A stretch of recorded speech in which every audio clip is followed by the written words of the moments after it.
Moseley is known as an urban village, or some like to say a mature suburb, but basically it's a place that sits between the inner ring and outer ring of Birmingham, and it really actually represents, in terms of its population, socio-economic profile, it's like a microcosm of Birmingham as a whole.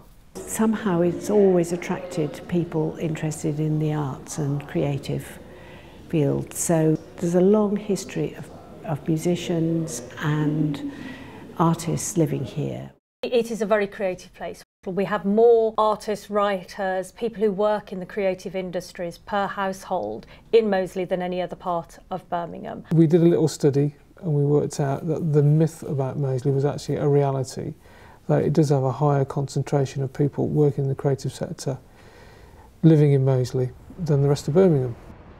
Moseley Exchange is in the heart of Moseley in Birmingham.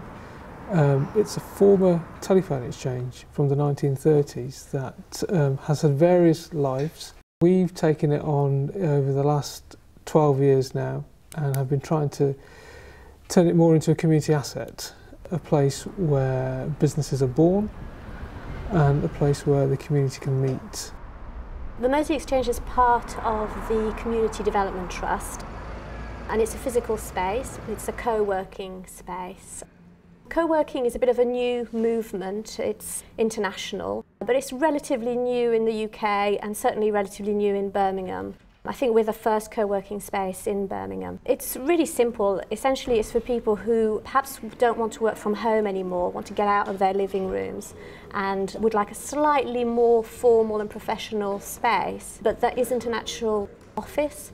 We use social media extensively at Moseley Exchange. Clearly, social media is excellent for just letting people know that we exist, getting them to find out about various activities here, maybe showing off what some of our co-workers are doing, and just generally being involved in the community.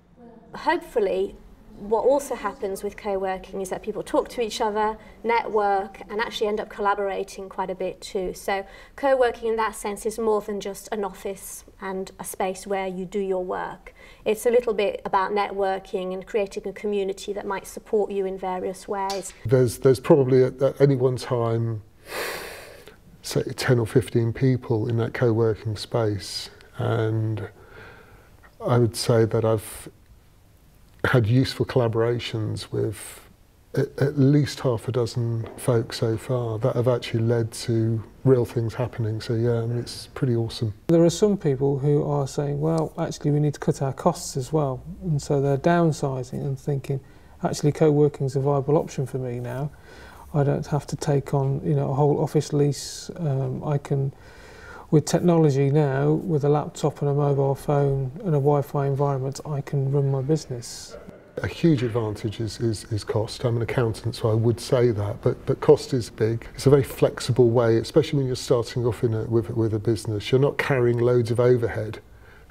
So that's great for people just starting up or deciding whether they want to do something, set up a venture. What is quite interesting is actually co-working is actually growing at the moment. There was very few co-working space in like 2 or 3 years ago, and now there is around 2,000 across the world. But very few research has been done trying to understand how those spaces linked to the digital revolution actually make use of social media. And the second thing, we want to understand how people in the space, the creative professional, work together. You know, is there some kind of new ideas sparking from coming there?